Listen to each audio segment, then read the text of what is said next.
My name is Euphemia Weeks and I'm with Crest Premier Properties.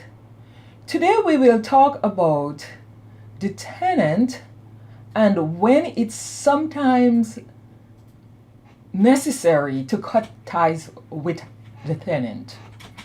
One of the major reasons that we may decide to cut ties with the tenant if a situation arises where the tenant is habitually late. The reason for being late is not very important. The important thing is when the tenant is always late, it increases our risk of having a financial loss because of tenant non-payment. Whenever a tenant is late, the first thing we should do is issue a 5-day notice. I know there could be a lot of reasons why we don't issue the notice because, they always come in with the payment later. That's not very important because I think that's exactly where we get trapped. We issue our 5-day notice, then we approach the tenant to find out the reason why the rent is late. Once you collect that information, then you can evaluate and decide whether it's a long-term situation or short-term. If it's short-term, then we can come up with a payment arrangement. Any payment arrangement should have signatures from the tenant.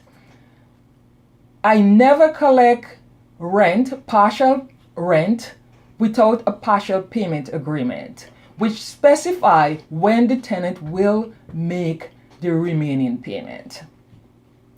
That partial payment agreement also ensure that you will receive the remaining rent within that given month.